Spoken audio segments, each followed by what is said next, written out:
L'Éternel a donné, l'Éternel a repris, que son nom soit béni.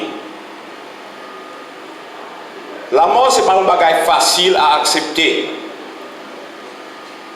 Même dans les meilleures circonstances, la mort, c'est un bagage terrible.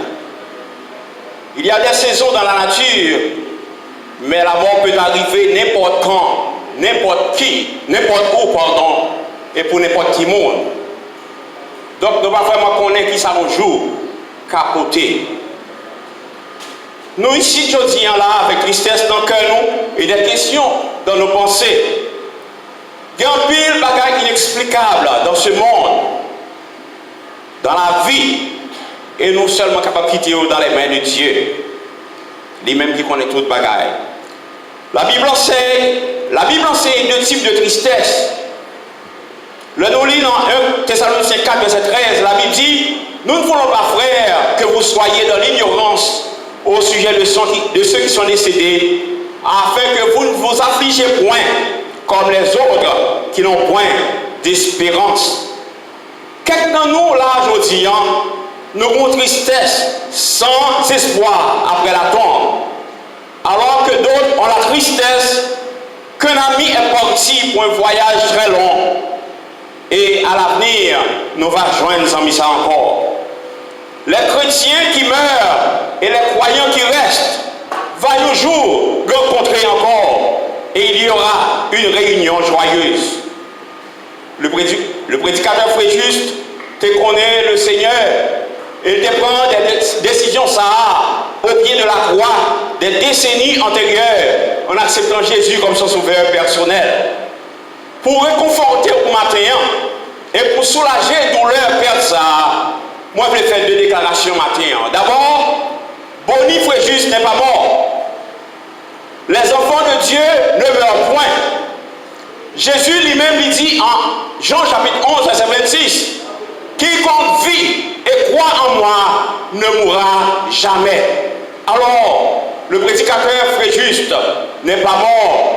Et Paul, en 2 Corinthiens 5, 8, lui renforce ça. Lui dit, nous sommes pleins de confiance et nous aimons mieux quitter ce corps pour demeurer auprès du Seigneur. Absent de corps, mais présent auprès du Seigneur.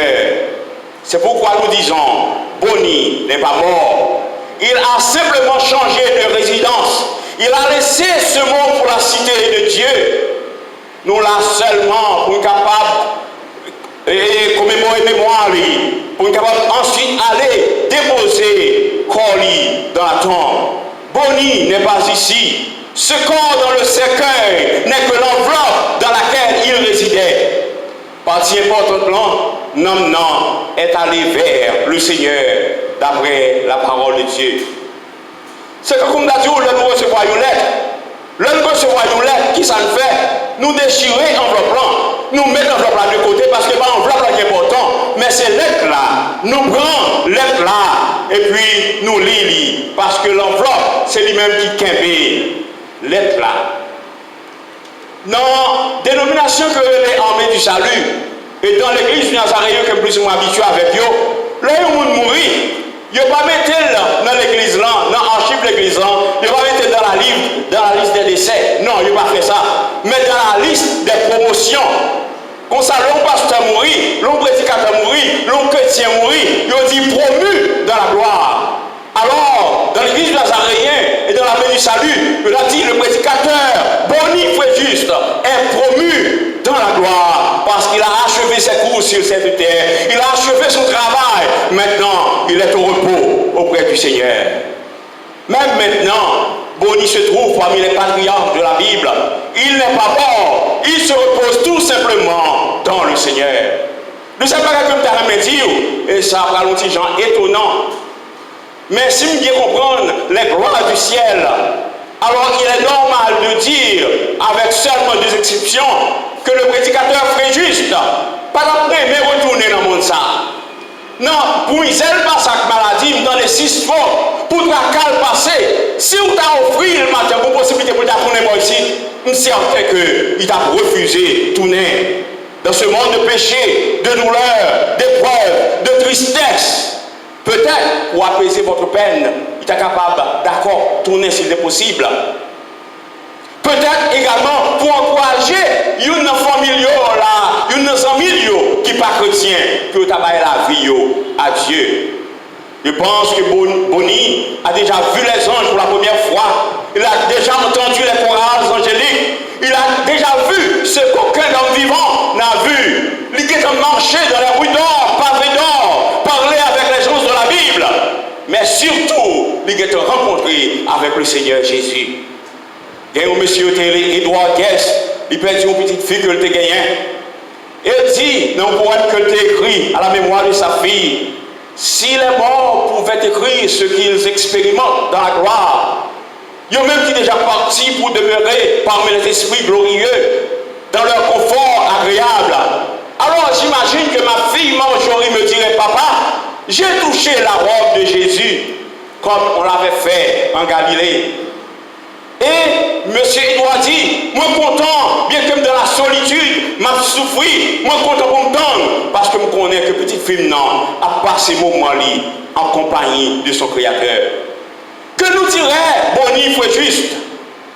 Bonnie nous dirait, j'ai touché la robe de Jésus, comme on l'avait fait en Galilée. Je ne pense pas qu'aucun de nous là, si nous sommes bon livrés, car on est retourné dans ce monde de misère, avec toute qualité de maladie que tu souffres.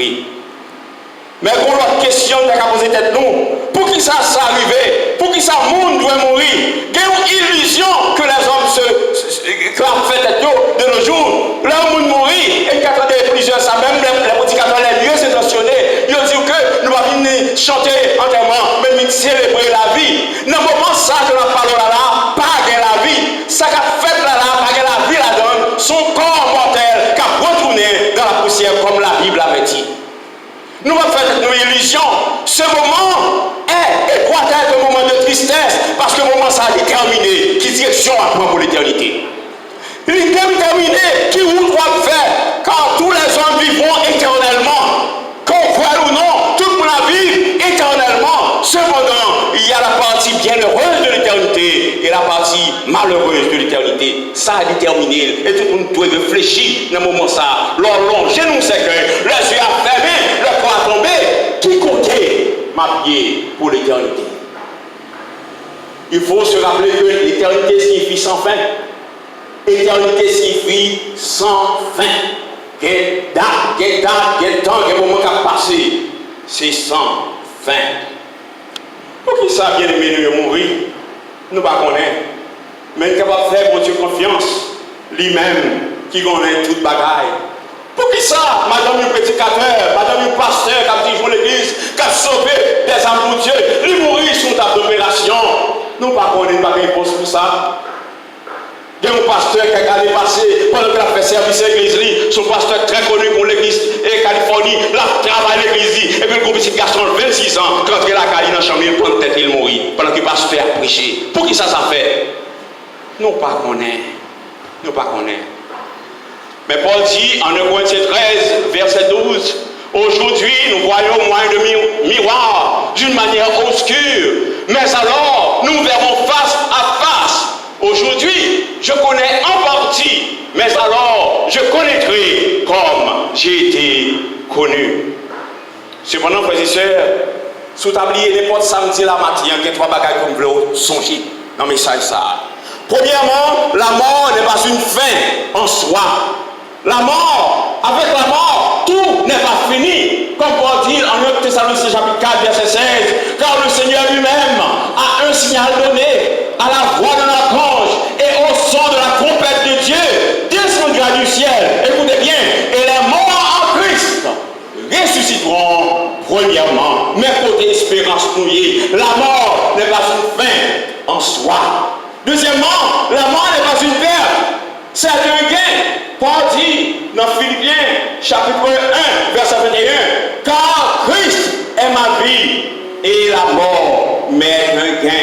Gagner pour les chrétiens, pour ceux qui meurent dans le Seigneur, gagner la vie encore, parce qu'on fait que quitter ce corps pour rentrer dans une période, ensuite pour entrer dans l'éternité. Alors, j'ai dit que la mort n'est pas une fin, mais un commencement. La mort n'est pas une perte, mais un gain.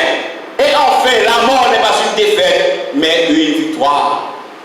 Dans 1 Corinthiens 15, versets 54 et 55, Paul dit, lorsque ce corps corruptible aura revêtu l'incorruptibilité et que ce corps mortel aura revêtu l'immortalité, alors s'accomplira ce qui est écrit dans la parole de Dieu.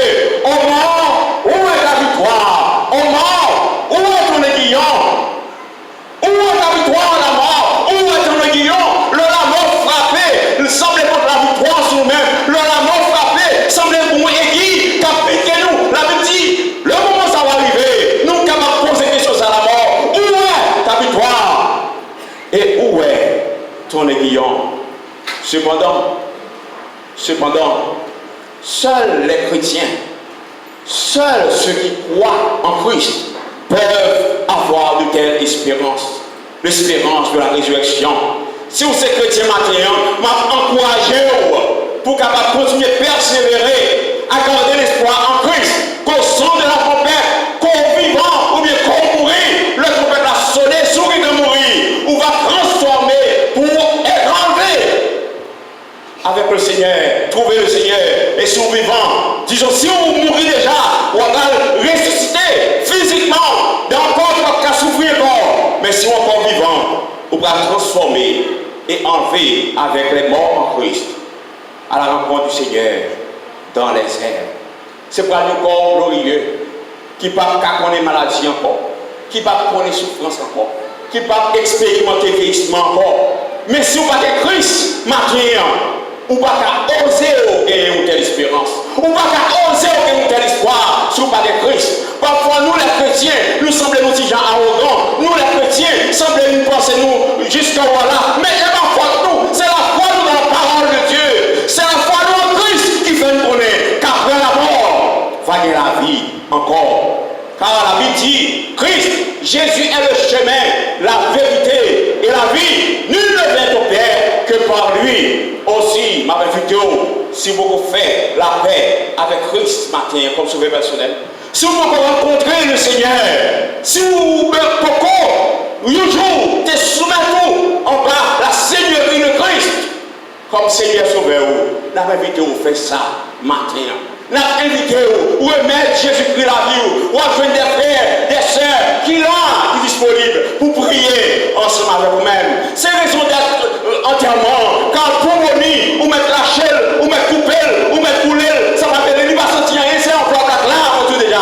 Il est parti depuis jour, soufflant de coupé, il est parti. C'est l'enveloppe que nous avons dans ce cercueil. Vous me faites ça la bête. Entièrement, c'est pour vous-même qu'il a, pour conforter les gens qui se famille, les gens qui se amis, mais pour également prêcher la parole de Dieu à ceux qui refusent d'accepter Jésus-Christ comme leur sauveur personnel, parce que l'éternité vous dépend de ça. Si vous avez laissé la terre aujourd'hui, si la mort a frappé dans votre demain, vous devez poser cette question ça. Qui côté m'a passé l'éternité?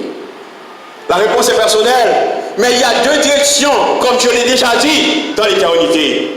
Il y a l'éternité bienheureuse avec le Seigneur Jésus, et ensuite l'éternité malheureuse dans l'enfer et le tourment éternel.